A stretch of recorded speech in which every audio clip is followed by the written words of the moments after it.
Système matriciel. Donc ici, regardez bien, c'est x secondes. Donc c'est la dérivée seconde qui s'écrit 1x moins 5y. Et y seconde. Alors là, c'est non plus des dérivées premières, mais c'est des dérivées secondes. Mais vous allez voir qu'en diagonalisant, on va trouver la solution d'une manière extrêmement élégante. Donc vous avez ceci ici. Donc je vais écrire ça sous la forme d'une matrice. Donc la matrice va donc s'écrire. Alors regardez bien. Je vais introduire ici mon vecteur U de coordonnées x, y. Vous constatez qu'ici, vous avez la dérivée seconde de U par rapport au temps. Et vous avez une matrice qui s'écrit sous la forme 1, moins 5, 10, moins 14, qui agit sur le vecteur U de coordonnées x, y. Et donc, votre système matriciel va donc s'écrire A qui agit sur le vecteur U. Donc, vous voyez, une matrice, ça agit sur un vecteur pour donner un autre vecteur. Est-ce que vous avez des questions à me poser avec ça? Ça, c'est le premièrement. Deuxièmement, définition d'un vecteur propre. Alors, vecteur propre, je vous rappelle, c'est A fois vecteur petit u égale lambda fois U. Alors, U, c'est le vecteur propre. Et lambda, c'est la valeur propre.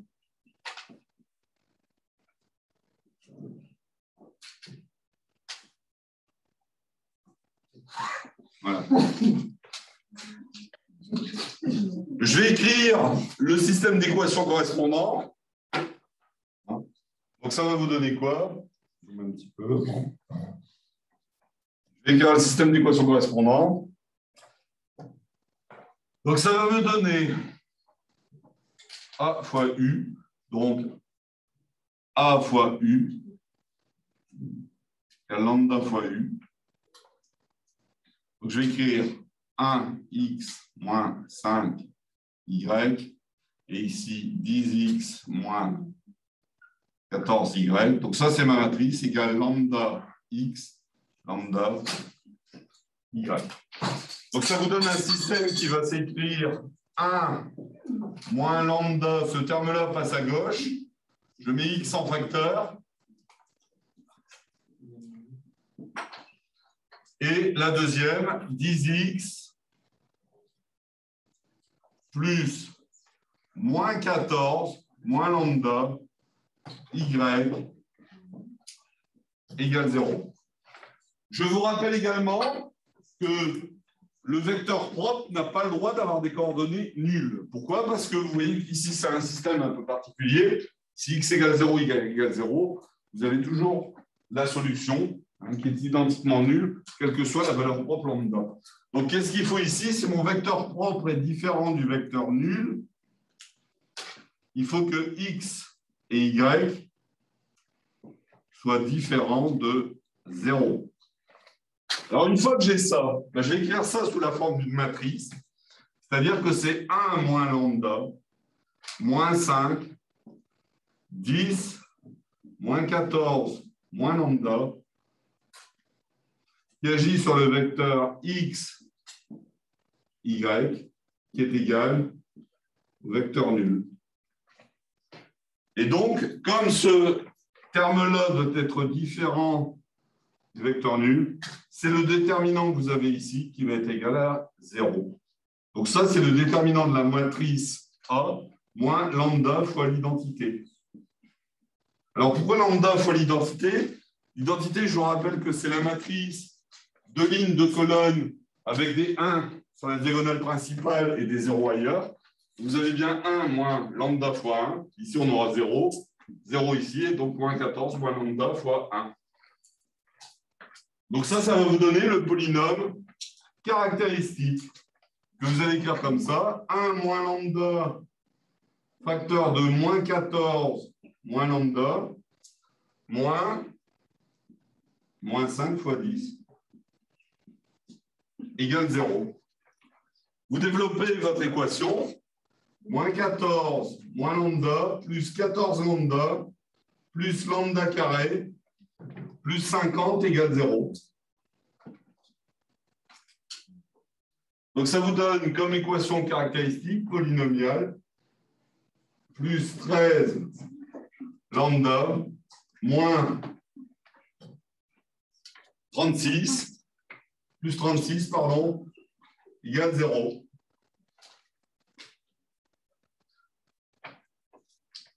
Donc maintenant, je vais avoir les deux valeurs propres. Donc lambda carré plus 13 lambda plus 36 égale 0. Vous calculez le delta. B carré moins 4AC. Donc 169 moins 4 fois 36, ça fait 5 au carré, ça fait 25. Donc lambda 1 égale moins B moins racine de delta. Vous trouvez moins 9 pour la première valeur propre. Donc c'est la plus petite. Et lambda 2, c'est moins 13 plus 5 sur 2, ce qui fait moins 4. Donc on prend arbitrairement lambda 1 est plus petit que lambda 2. Tous aller dans le même sens. OK, donc là j'ai fait les questions 2, 3 et 4. La question 3 est ici, et la question 4 est là. Voilà. Et donc, on peut en déduire les coordonnées des deux vecteurs propres.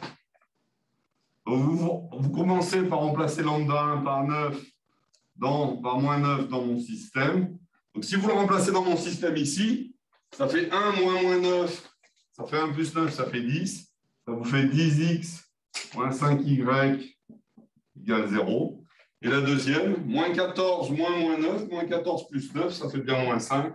On obtient donc une équation 10x moins 5y égale 0, ce qui vous ramène uniquement une équation y égale 2x. Donc vous avez une infinité de solutions concernant le vecteur propre. Je vous ai dit en cours qu'on prend le plus simple. Vous prenez x égale 1 et y égale 2. Voilà votre premier vecteur propre, U1.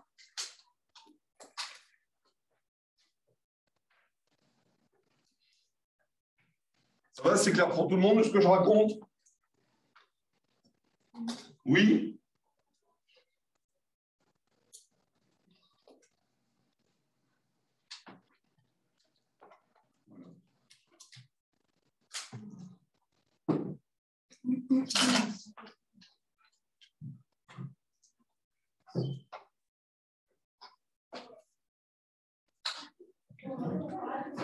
Maintenant, je fais la même démarche avec lambda 2. Alors, avec lambda 2, ça va me donner quoi?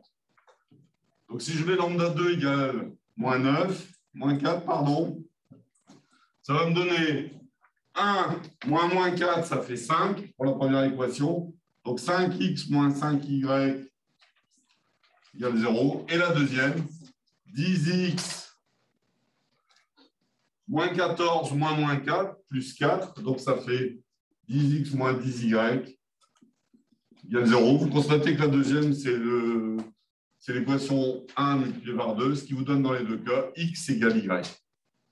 Donc, mon vecteur propre U2 va avoir donc pour coordonnées 1 et 1.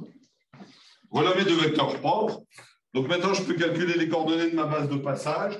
Ma base de passage, c'est quoi? C'est vecteur propre 1, 1, 2, 1, 1. Avec les deux coordonnées de chacun des vecteurs. Donc ça, c'est P1, c'est la base de passage P. Ici, vous avez le coordonnées du vecteur U1 et ici U2. La diagonale, ça va être le même ordre. Lambda 1, lambda 2, moins 9, 0, 0, moins 4.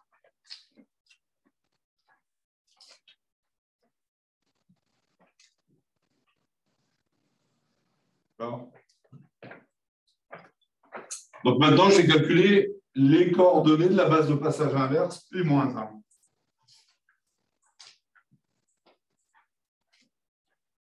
Donc P-1, première étape.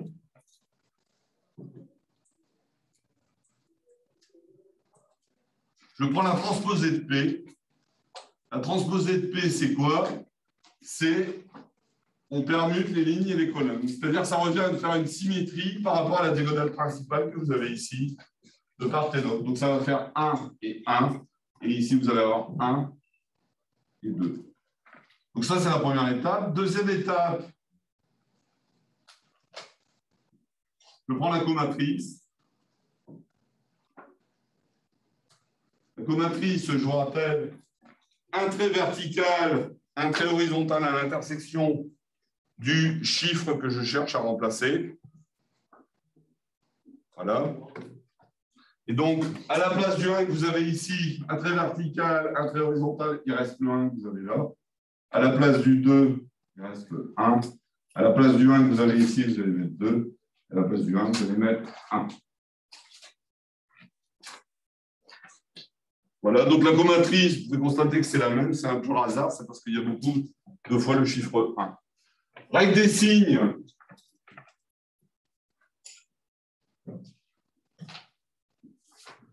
Les signes. Donc, qu'est-ce que je vais faire? Je vais remplacer devant chaque valeur le signe correspondant. Ça va faire quoi pour le premier?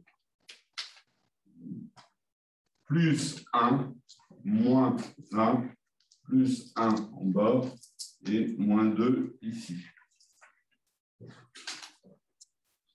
Et pour terminer, dernière étape, on divise par le déterminant de P.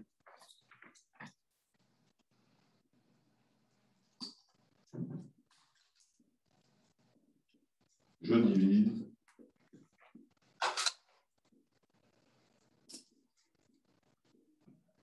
Alors, le déterminant de P, ça va très vite. Ça fait 1 fois 1 moins 2 fois 1, ce qui fait moins 1.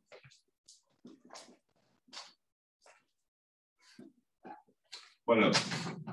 Et donc, P-1 va donc s'écrire plus 1 moins 1 ici, 1 là, 2 et moins 1. Voilà la matrice inverse. P-.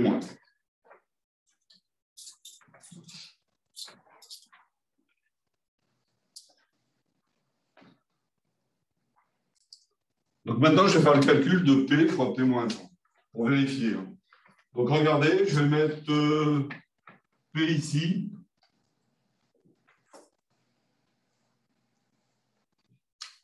C'est 1, 1, 2, 1. Et P-1, je vais mettre là. Donc moins 1, 1, 2, moins 1. Donc ça, c'est P-1. Donc si je fais le calcul, hein, je vous rappelle, c'est ça fois ça, plus ça fois ça. 2 fois 1, 2, moins 1, ça fait bien 1. 1 fois moins 1, plus 1, ça fait bien 0. 1 fois 2, 2, moins 2 fois 1, 0. Et la dernière, 2 fois 1, 2, moins 1, 1. Je retombe bien sur la matrice identité.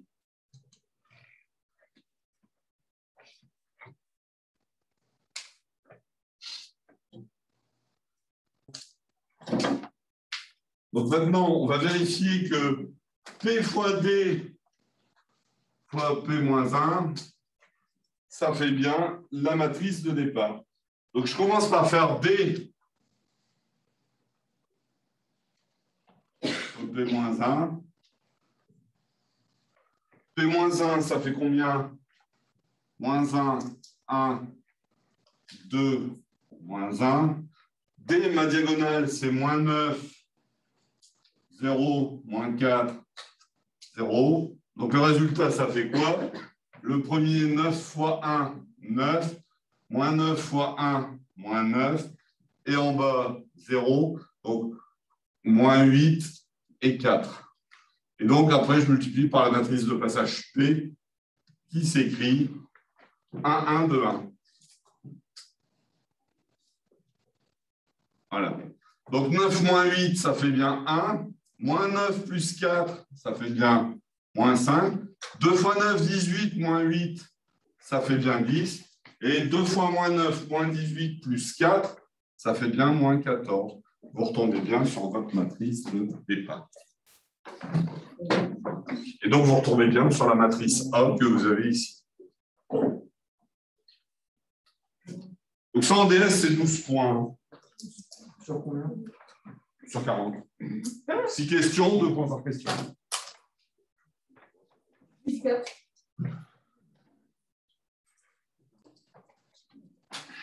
Donc, question 8. Je vous rappelle que mon système va donc s'écrire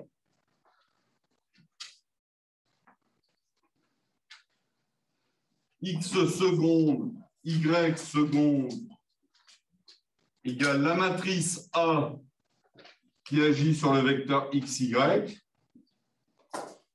On vient de voir que A, c'est égal à P fois D fois P moins 1. Donc, je vais l'injecter ici. Je vais donc avoir le vecteur.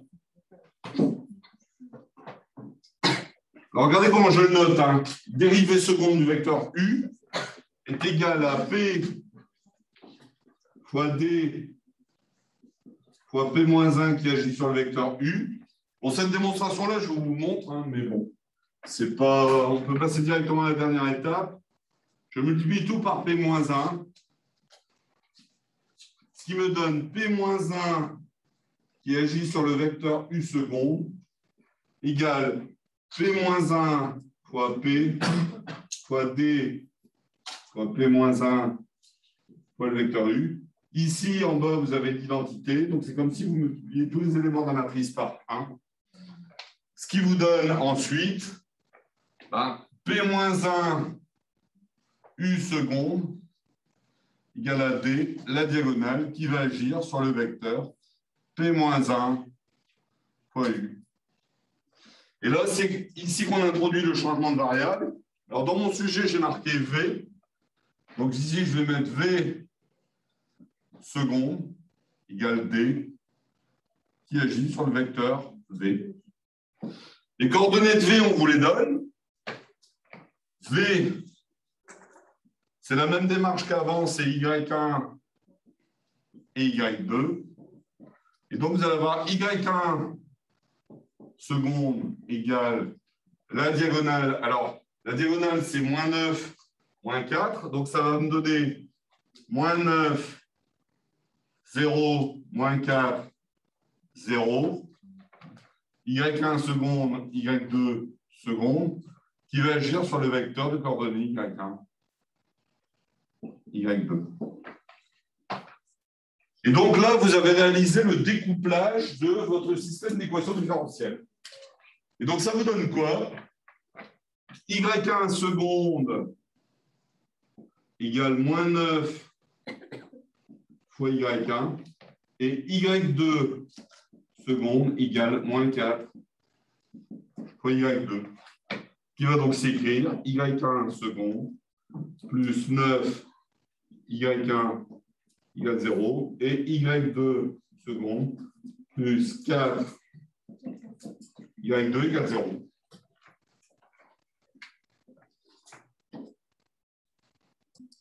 Alors, qu'est-ce que vous reconnaissez ici? Des équations différentielles de second ordre et sans second membre. D'accord? Alors, qu'est-ce que ça me donne? Si je résous ici, ça me fait Y1 seconde plus 9 Y1 égale 0. Équation caractéristique, R1 carré plus 9 égale 0. Deux racines, R1 égale 3i et moins 3i pour R2. Alors, rappelez-vous, partie réelle, alpha, partie imaginaire, oméga. Donc, alpha égale 0, oméga égale 3, et donc Y1 va donc s'écrire A1 sinus 3t plus A2 cosinus 3t, exponentielle de alpha t, exponentielle de 0t, et ça fait 1. Première solution, même démarche pour y2 secondes. y2 plus 4. Donc, à nouveau, R2 au carré plus 4 égale 0. R2 égale 2i, pardon, et moins 2i.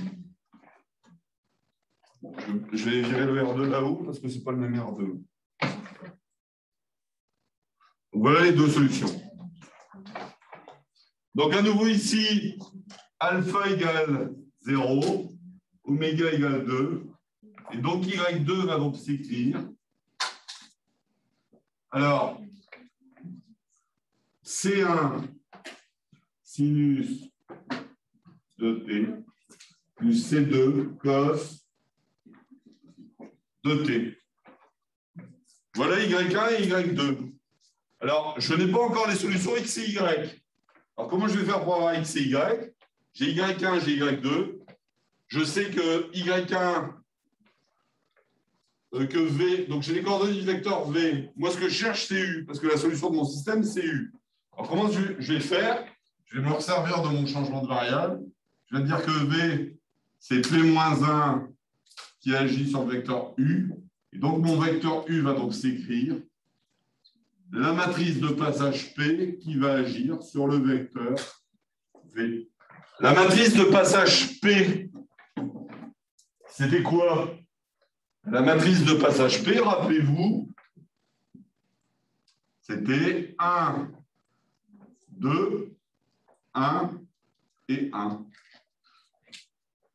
Et donc, avec la notation matricielle que je viens de mettre ici, c'est comme si vous écriviez x, y, de t, y de t. Ça, c'est les coordonnées de mon vecteur u. Donc, solution de mon système qui va donc s'écrire sur la matrice de passage P 1, 1, 2, 1, qui va agir sur les coordonnées du vecteur V, c'est-à-dire à savoir y1 et y2. Alors, y1 et y2, ici. Donc, y1, c'est quoi sa formule? C'est A1 sinus 3t plus A2 cos 3t. Et ici, je vais avoir C1 sinus de t plus C2 cos de t. Et donc, x, la formule, ça va être quoi? Ça va être une fois cette partie-là, plus une fois toute cette partie-là. Voilà. Pour la première coordonnée. Donc, ça va donc s'écrire.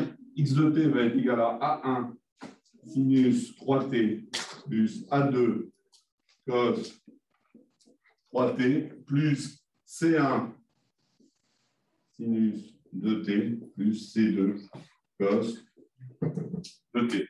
C'est-à-dire une fois toute cette expression-là, plus une fois celle-ci. Et donc ça, c'est x de t, et y de t va donc s'écrire. Voilà, deux fois toute l'expression que vous avez ici, plus une fois celle-là, ce qui va faire 2A1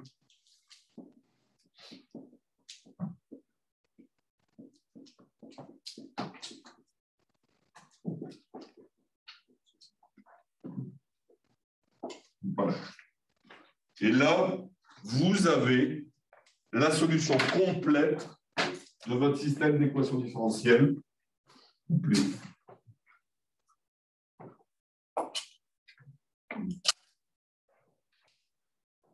Est-ce que vous avez des questions à poser? Bon, ça, ce sera en bonus en DS. Hein. Je vais bien le mettre dessus. Comme ça, vous avez bien la solution.